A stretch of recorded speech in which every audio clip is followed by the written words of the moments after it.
Namasté et bienvenue sur Sadhana Chronique. Je suis Claire, professeure de yoga intégral et je t'accompagne pour réduire les effets négatifs du stress grâce à tous les outils du yoga. Namasté, bienvenue sur ce nouvel épisode de Sadhana Chronique.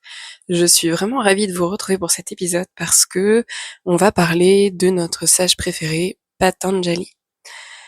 Donc, c'est un nom que on a tous entendu, même quand on commence le yoga, et précisément le livre qui se nomme Les Yoga Sutras de Patanjali.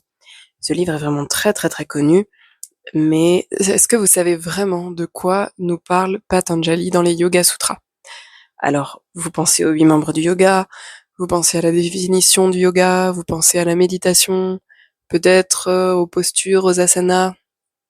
Bah, en fait, Patanjali, il nous parle d'une seule chose qu'il a décrit à travers 194 ou 195 sutras, qui sont des vers en fait, comme on a en poésie chez nous.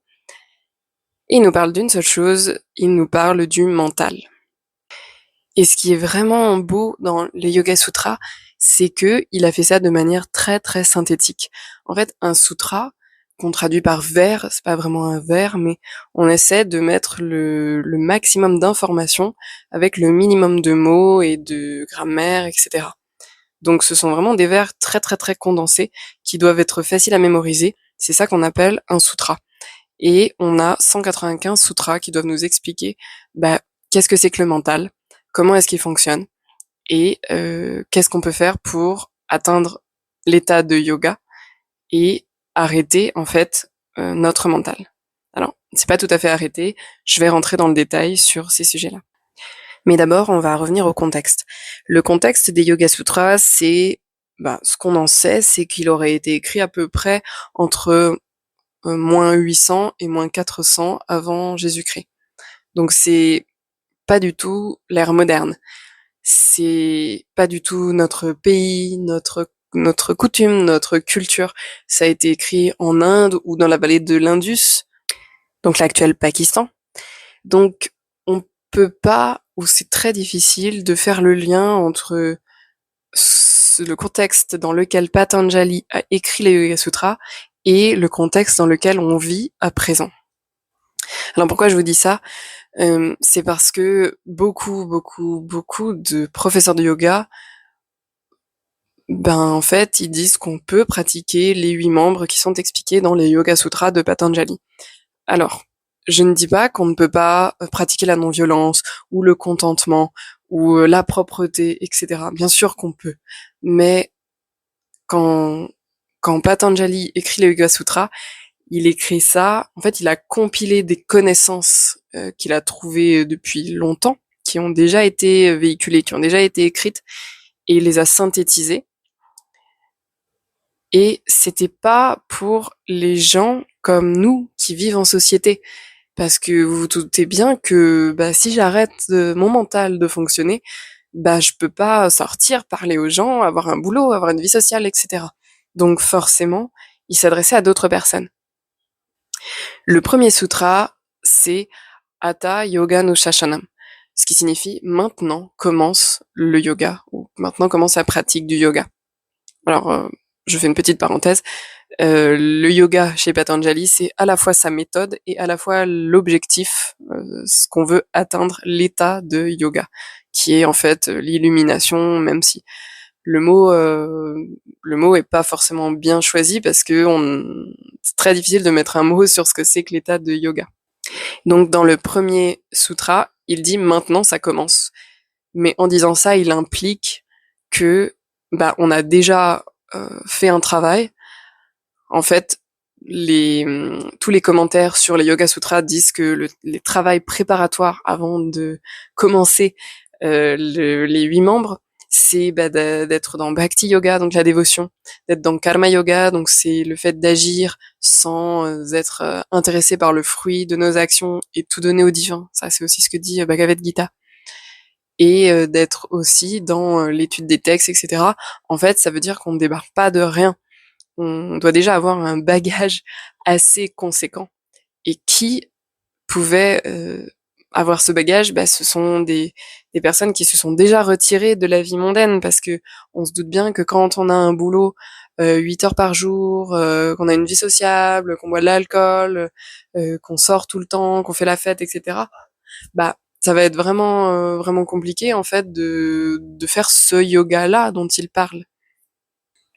Donc, bien qu'on peut prendre des petites choses par-ci par-là des Yoga Sutras, on ne peut pas pratiquer comme Patanjali l'entendait, à moins de quitter notre vie mondaine, de vivre reculé de la société et d'avoir une vie entièrement dédiée au yoga, c'est-à-dire de se mettre en posture de méditation tous les jours, 12 heures, voire plus par jour, etc.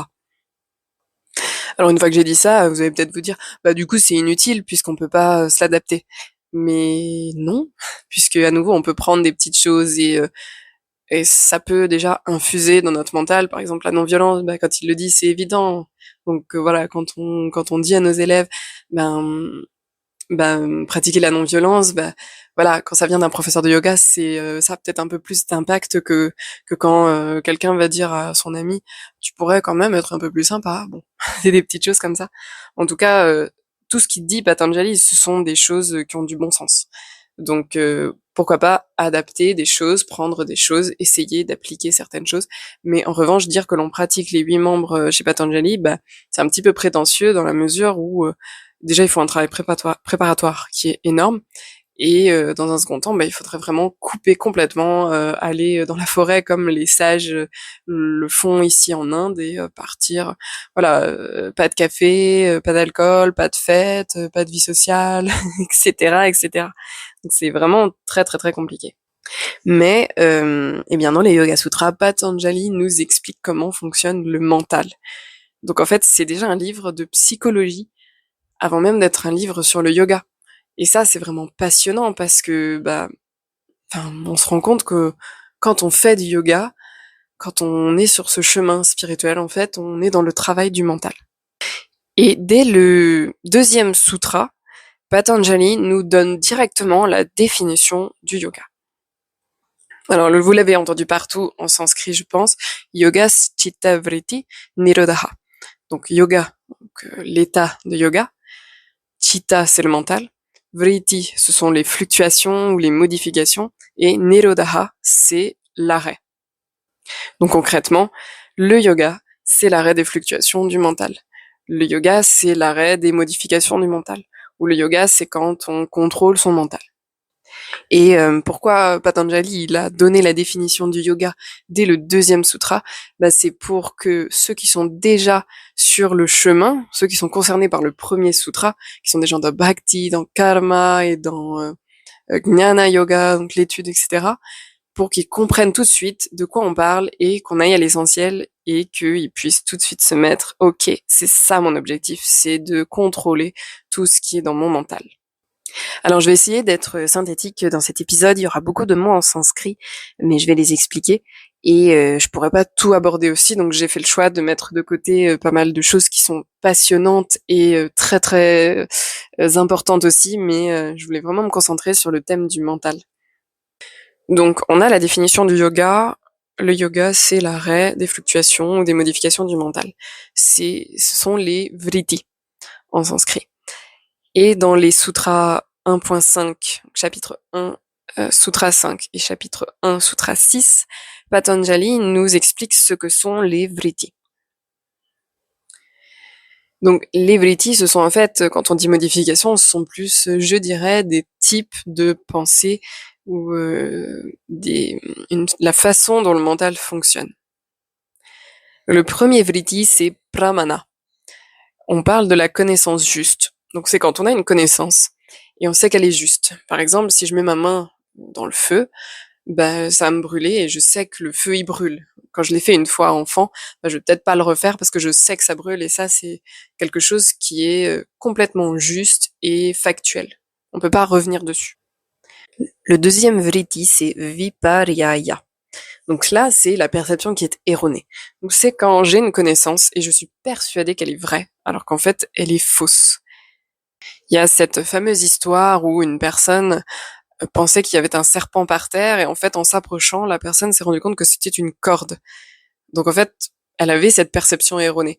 mais en s'approchant, en prenant son temps et en observant davantage, elle a eu la vérité.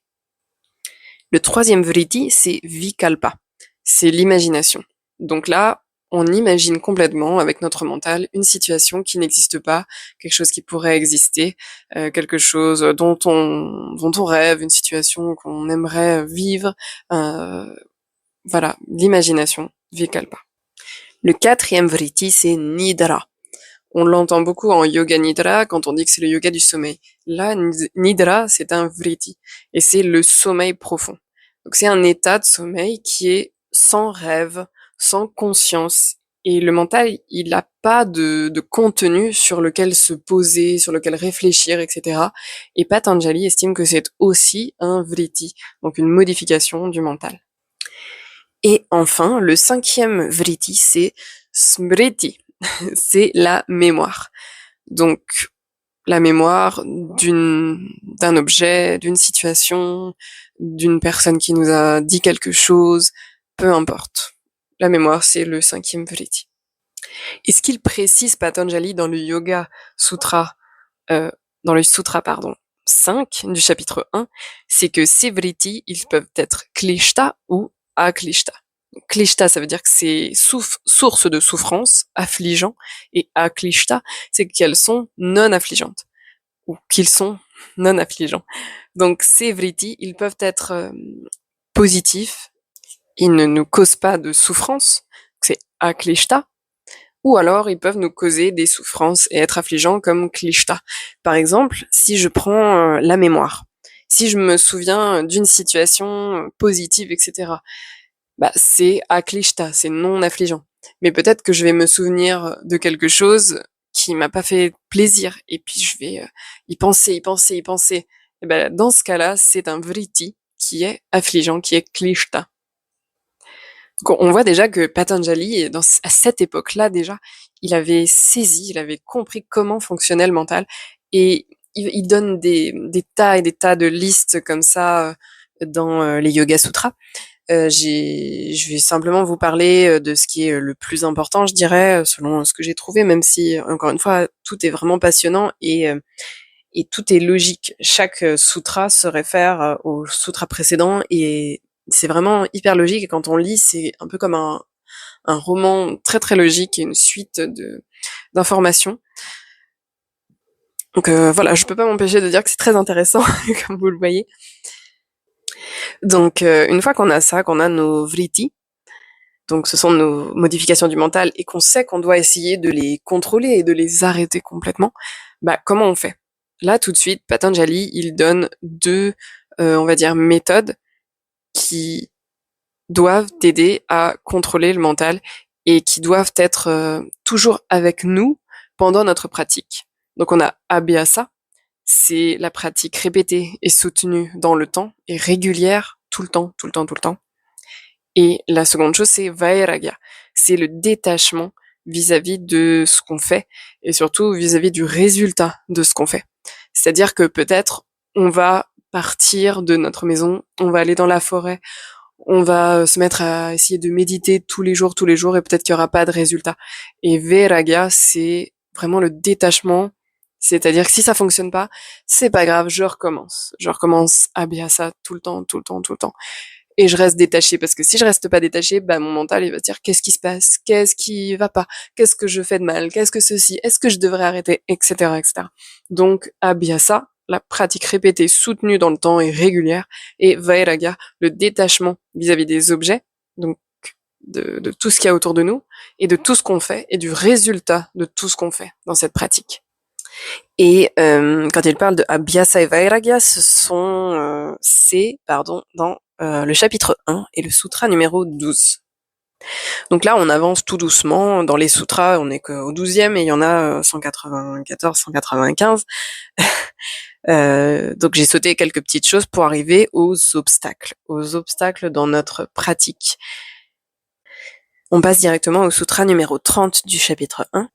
Mais en fait, Patanjali, dans le numéro 30, il nous donne 9 obstacles. Donc ça peut être la maladie, les doutes, la flemmardise, les attachements mondains, etc.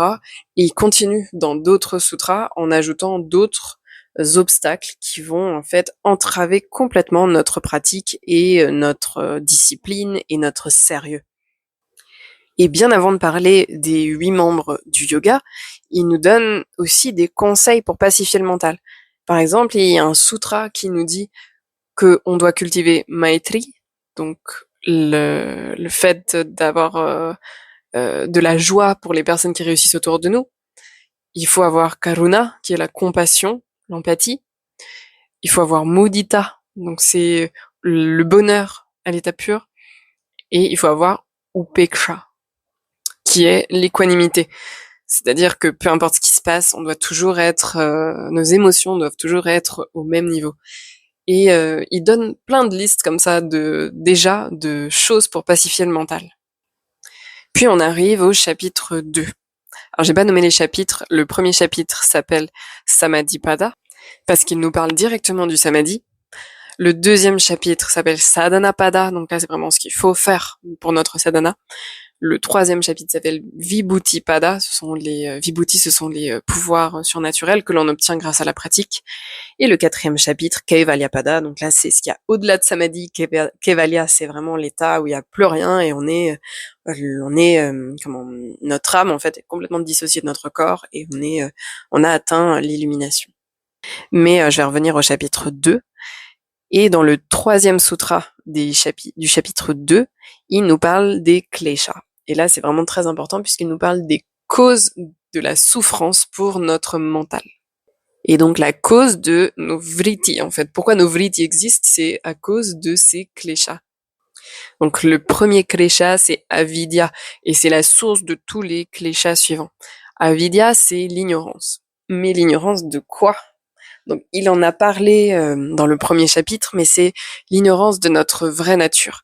Et notre vraie nature, en fait, c'est d'être connecté à Ishvara. Ishvara, c'est Dieu, en fait, le divin. Peu importe comment on l'appelle, c'est pas le Dieu chrétien, mais c'est ce qu'on appelle ici, en fait, la source de notre vie. C'est-à-dire que dans l'hindouisme, dans la tradition de Sanatana Dharma, on dit qu'on est Dieu, qu'on a une part de Dieu en nous, et que tout le monde l'a. C'est juste qu'on l'a oublié. Donc, c'est cette ignorance dont il parle.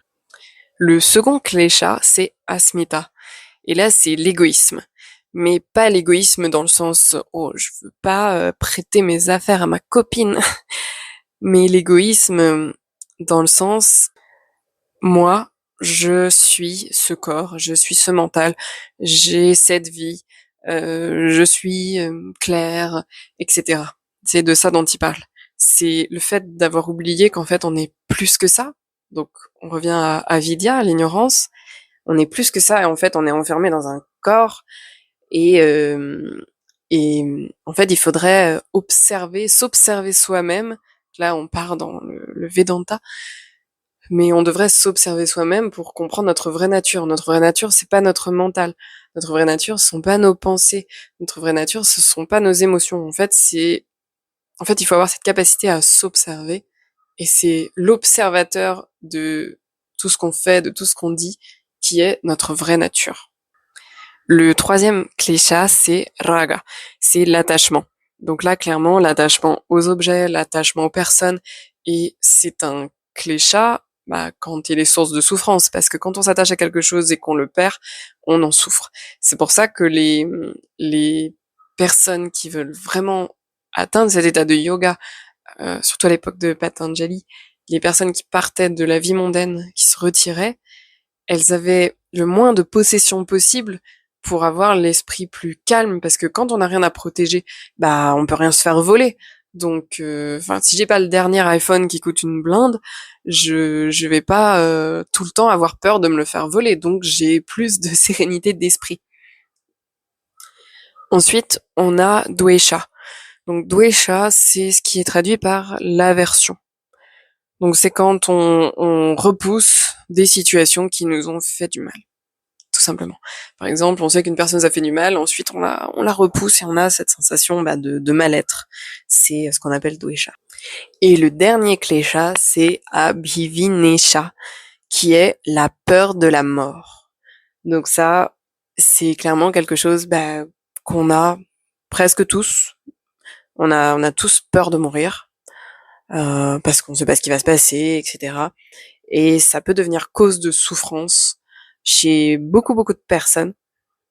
Euh, donc pour Patanjali, c'est une source de souffrance, et c'est le dernier klesha.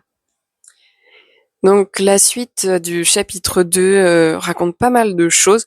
Patanjali donne en fait deux techniques. Mais avant de donner... Donc il donne une technique avant les 8 membres, puis il passe aux 8 membres.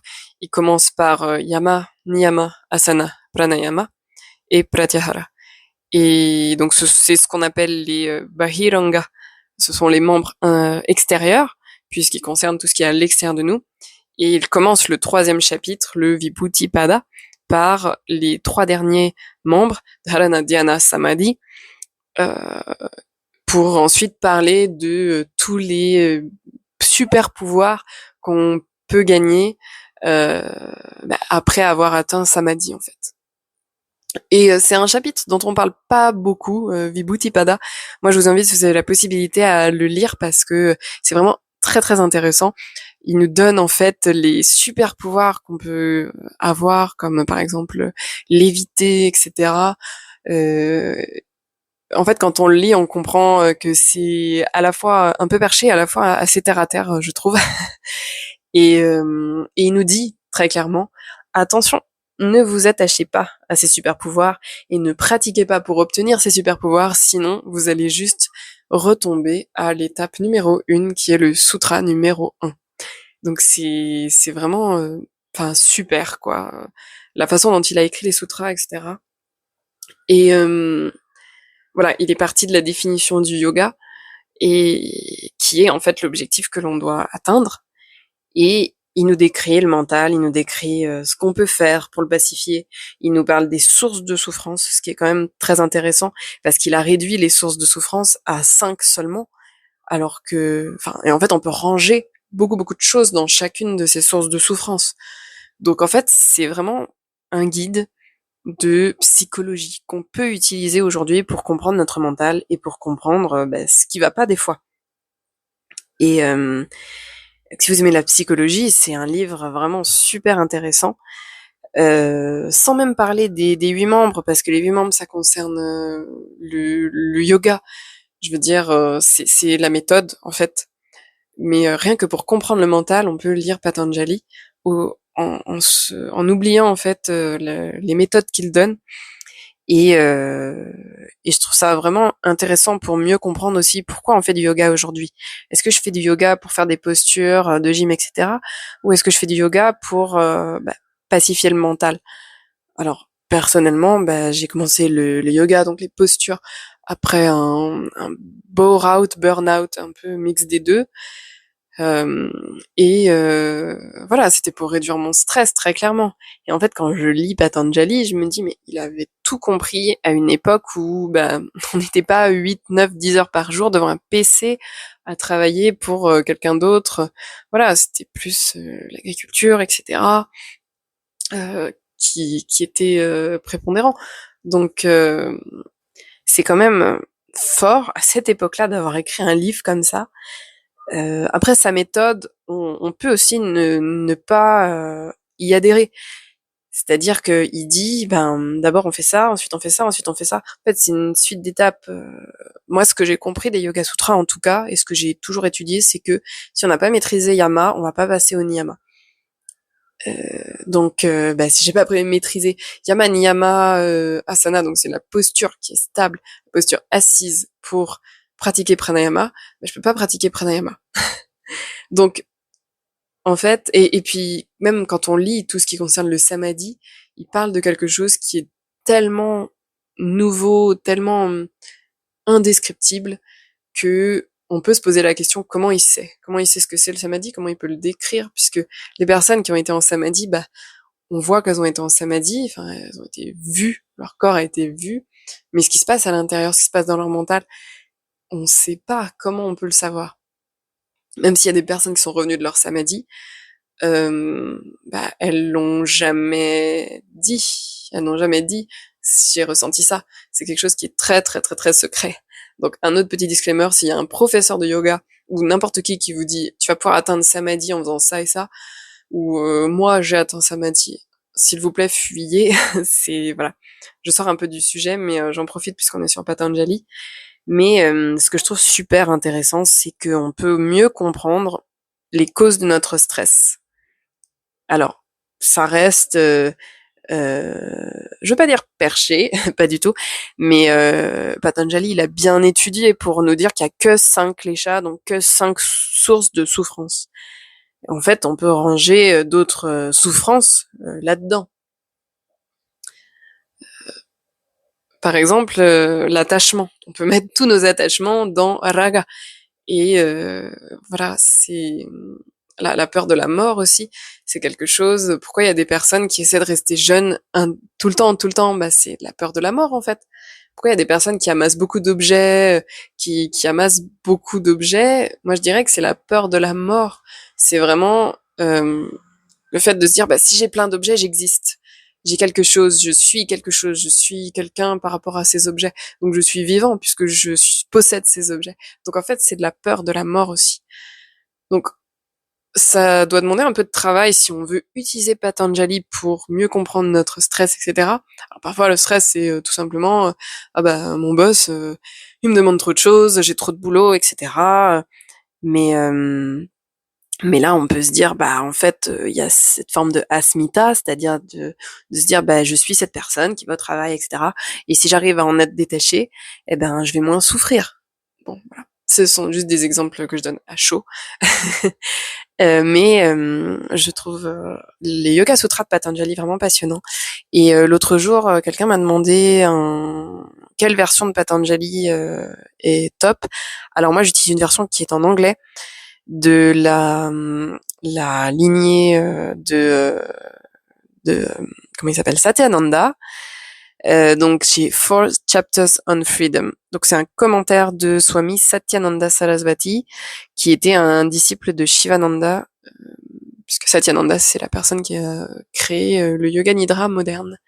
Et c'était un disciple de Shivananda qui était un médecin et qui est venu s'installer à Rishikesh et faire du yoga, etc. et monter des hôpitaux de charité en fait pour les gens qui ne pouvaient pas se soigner.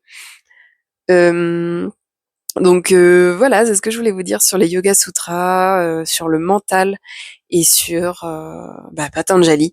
C'est vraiment très très intéressant et en fait on peut le prendre de différents angles. Si j'ai l'occasion, je le ferai sur un autre angle, même si j'ai dit beaucoup de choses ici. Voilà, j'ai pas parlé des 8 membres parce que c'est la méthode et c'était tout ce qu'il y a autour dont je voulais vous parler aujourd'hui. Je vous remercie vraiment d'avoir écouté cet épisode. Vraiment, je vous remercie de revenir toutes les semaines, aussi sur le compte Instagram. Donc, pour ceux qui veulent me suivre, c'est Claire Yoga Intégral. Et si vous êtes stressé, si vous avez du stress chronique, de l'anxiété, je vous propose depuis un moment une vidéo qui dure 15 minutes pour déstresser instantanément avec le yoga. Donc, c'est vraiment quelques petits exercices de respiration et posturaux assez simples. Il n'y a pas besoin d'être spécialiste en yoga et vous pouvez adapter les postures, etc. C'est pour c'est assez un petit peu dynamique, mais c'est que 10 minutes de pratique pour voilà relâcher la pression, dépenser votre cortisol et retrouver un peu de dopamine dans le corps et se sentir un peu mieux. Si vous faites ça au réveil, ça va être top pour démarrer la journée. Vous pouvez trouver le lien dans ma biographie sur Instagram. Donc si vous voulez vous inscrire, c'est gratuit. Il y a une vidéo gratuite. À nouveau, je vous remercie et je vous dis à très bientôt pour un nouvel épisode sur Sadhana Chronique. Namasté.